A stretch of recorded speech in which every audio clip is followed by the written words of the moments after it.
अब हम आपको आम लोगों के जीवन में लेकर चलते हैं। आप सबके जीवन में क्या संघर्ष चल रहे हैं ये शायद हमारे देश के नेताओं को भी पता नहीं होता, किसी को पता नहीं होता। और हमारी हमेशा ये कोशिश होती है कि हमारे देश में जो आम नागरिक है, आम जनता है, उसके जीवन में क्या चल रहा है, उसकी छोटी छोटी परेशानियां, उन्हें तो कोई सुनने को तैयार ही नहीं है।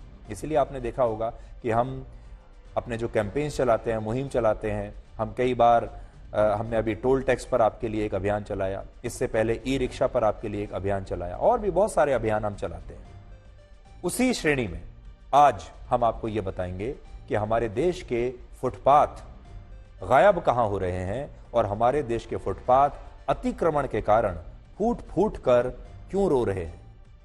एक नई रिपोर्ट से यह पता चला है कि भारत की राजधानी दिल्ली में ही सड़क दुर्घटनाओं में जिन लोगों की मौत होती है उनमें 44% लोग वो होते हैं जो फुटपाथ पर अतिक्रमण होने के कारण सड़कों पर पैदल चल रहे होते हैं।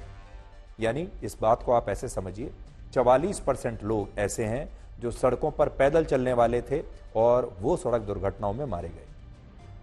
क्या ये लोग बच सकते थे? शायद बच सकते थे अगर ये सड़कों पर पैदल ना चल रहे होते, फुटपाथ पर चल रहे होते, या फिर इन्हें चलने के लिए कोई सुरक्षित स्थान दिया जाता। हमारे संविधान ने इन लोगों को, हमारे देश के जनता को फुटपाथ पर पैदल चलने का पूरा अधिकार दिया था, लेकिन अतिक्रमण करने वाले लोगों ने हमारे देश के लोगों से उनके हिस्से के फुटपाथ छीन लिए और इन फुटपाथों पर अब अपनी दुकानें बना ली हैं, अपनी पार्किंग बना ली है और ये फुटपाथ अब बिक चुके हैं। इन फुटपाथों से बड़ी संख्या में लोग पैसा कमा रहे हैं और ये फुटपाथ असल में हमारे देश के लोगों के हैं। हमारे देश के लोग इसके बदले में टैक्स देते हैं, हमारे देश के लोग वोट देते हैं, सरकारों को चुनते हैं कि वो सरकारें आएंगी, हमारे देश के लोगों को अच्छी सड़कें देंगी, अच्छे फुटपाथ देंगी, लेकिन ये फुटपाथ बिक जाते हैं।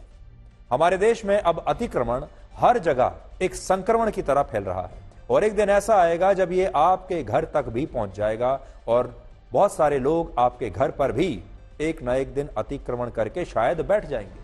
क्योंकि आप देखिए आज हमारे देश में सड़कों पर अतिक्रमण है, फुटपाथ पर अतिक्रमण है, पार्क पर अतिक्रमण है। जहां भी आप सरकारी जमीन देखेंगे उस पर कोई ना कोई गैर कानूनी कब्जा करके बैठा हुआ है। कहते हैं कि अति अंत लेकर आती है और ये अति तो अतिक्रमण लेकर आ रही है, जो दिल्ली के पार्क्स को, बड़े बड़े जो पार्क हैं दिल्ली में, उन्हें निगल गई। यमुना नदी को, उसकी भूमि को निगल गई, सड़कों को निगल गई, सरकारी जमीनों को निगल गई और अब ये आपके पैदल चलने के लिए बने फुटपाथ को भी निगलती जा रही है।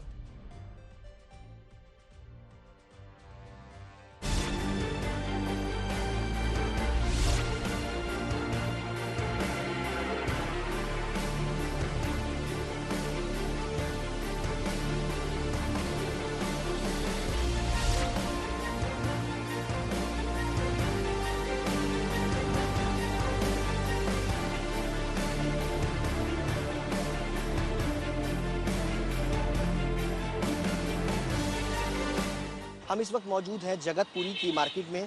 आपको तस्वीरें दिखाना चाहेंगे कि ये फुटपाथ है जो कि एक आम लोगों के चलने के लिए नॉर्मल सी एक फुटपाथ है जिसपे कि आम लोग चल सकते हैं, लेकिन ये इसलिए बनाए जाते हैं ताकि लोग सड़कों पर ना चले। लेकिन आप आलम देख सकते हैं कि दिल्ली की ज़्यादातर तमाम बड़ी बड़ी सड़कों पर इसी तरीके से फुटपाथ पर अतिक्रमण जो है वो हो चुका है।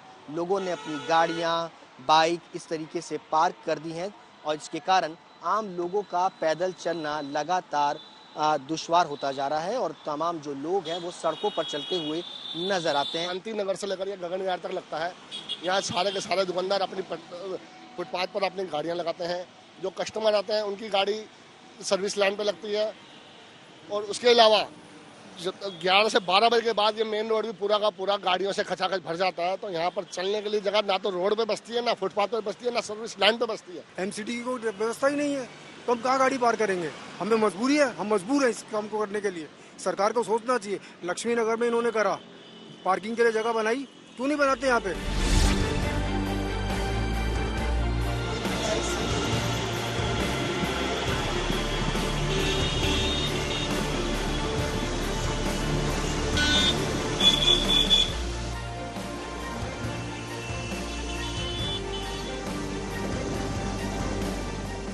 भाई परेशानी तो सबको है, हमें क्या, सबको, पूरे जो कोई चलता है सबको परेशानी।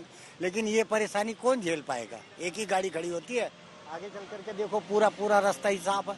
बैटरी रिक्शों का क्या बुरा हाल है, देख रहे हैं आप। इतनी पकड़ धकड़ हो रही है फिर भी ये नहीं बाज आ रहे हैं, तो इसमें क्या कहा जा सकता है? कारण यही है कि यहाँ से वहाँ तक पूरा देखें आप, गाड़ियाँ खड़ी हैं, कोई भी खड़ा कर सकता है गाड़ी, कोई भी खड़ा करके चला जा रहा है।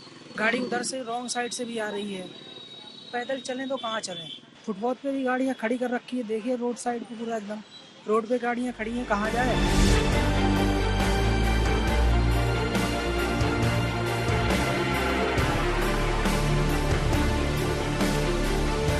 जगह हो तो चले ना। जिस जगह पर हम इस समय खड़े हैं, आप देखिए यहाँ पे इंक्रोचमेंट कितनी है, यहाँ पे गाड़ियाँ खड़ी है, लोग अपनी गाड़ी सर पर लेकर थोड़ी चलेंगे। और यहाँ पे इंक्रोचमेंट होती है, रेडी पटरी वालों का आतंक है, उन्होंने जगह जगह कब्जा कर रखा है, इसलिए तो आदमी इस सड़क पे चलेगा और कहाँ खड़ा होगा? ये गाड़ियाँ रात भर खड़ी रहेंगी, इनको कोई पूछने वाला नहीं। रेडी पटरी वालों का आतंक है यहाँ पर, उनको कोई बोलने वाला नहीं है, ना सरकार से ना दिल्ली पुलिस से कोई बोलने वाला नहीं। अतिक्रमण है वो। और आदमी इस समय इनको कोई तो सरकार सुनिश्चित करेगी, इधर इनको कोई बोलने वाला हो कोई। ये अतिक्रमण इतना बुरा हाल है कि शाम को यहाँ पैदल चलना मुश्किल है। एक्सीडेंट भी हो जाता है, कोई इधर गली से निकल के आ रहा है तो बाइक वाले तेज ले जा रहे हैं, मैंने कई एक्सीडेंट भी देखे हैं। तो सर इस वजह से प्रॉब्लम होती है, तो रोड पर चलने के अलावा कोई ऑप्शन ही नहीं है, कोई इसको देखता ही नहीं है, इसकी कोई जांच ही नहीं करता है कि कहाँ पर गाड़ी खड़ी है कहाँ पर नहीं खड़ी। फुटपाथ पे सर जहाँ पर जगह खाली होता है वहाँ पर चल सकते हैं। इस बड़ में इसके ऊपर चढ़ाएंगे हम लोग, हाँ? ये तो आप लोग भी देख सकते हैं कि इसकी किस तरह की कंडीशन है। ये तो फिर भी कुछ हमें चलने लायक तो रहा है, वो तो चलने लायक रहा है नहीं।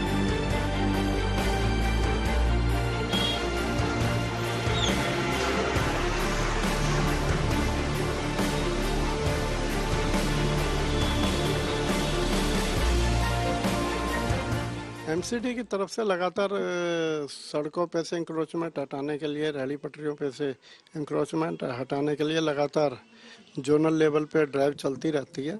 और मैं समझता हूँ समय समय पे इंक्रोचमेंट हटाई भी जाती है, जहाँ जहाँ से कंप्लेंट आती है वहाँ से भी कार्रवाई की जाती है। जहाँ यातायात के अंदर रुकावट पैदा होती है वहाँ पे उसकी कार्रवाई की जाती है। लेकिन शिकायत के अलावा भी की जब शिकायत कोई करेगा तभी एमसीडी कार्रवाई करेगी या उसके अलावा भी कार्रवाई? नहीं, ऐसा नहीं है। हमारे अधिकारी समय समय पर क्षेत्र के अंदर घूमते रहते हैं, जहाँ भी उन्हें इस तरह की इंक्रोचमेंट दिखाई देती है वो स्वयं भी संज्ञान लेते हैं। एमसीडी अगर संज्ञान ले रही होती, कुछ काम कर रही होती, तो आपको ये सारी तस्वीरें दिखाने का मौका हमें ना मिलता। अब आप देखिए, हमारे देश के युवा, हमारे देश की महिलाएं, हमारे देश के बच्चे, हमारे देश के वृद्ध और हमारे देश के बाकी के जो लोग हैं, उनके पास चलने के लिए अब कुछ नहीं बचा है। हर इलाके में एक काउंसलर होता है, एक विधायक होता है, एक सांसद होता है, हर इलाके में पुलिस स्टेशन है, वहां ट्रैफिक पुलिस है और सरकार है। ऐसा कैसे हो सकता है कि हमारी टीम जब वहां जाती है, एक दिन में हमें सारी बात समझ में आ जाती है, हमें सब कुछ दिखाई दे रहा है और इतने सारे लोगों को इतने वर्षों से कुछ दिखाई नहीं दे रहा? इसके पीछे एक ही कारण हो सकता है और वो कारण है भ्रष्टाचार। वो कारण ये है कि इन लोगों की जेबें भरी हुई हैं और हो सकता है कि वहां का जो प्रशासन है, वहां की जो पुलिस है, वो चाहकर भी इस अतिक्रमण को हटा नहीं रही है। और इसके पीछे क्या कारण है, मुझसे ज्यादा बेहतर हमारे देश की जनता इसे मानती है। तो जो हमारा हक है, हमारे देश के लोगों का हक है, जनता का हक है, क्योंकि वो टैक्स देती है, आप जीएसटी देते हैं, आप वोट देते हैं, वो सारा हक मारकर कुछ लोग आपकी जमीन पर कब्जा करके बैठ गए हैं और वो यहां से पैसा कमा रहे हैं।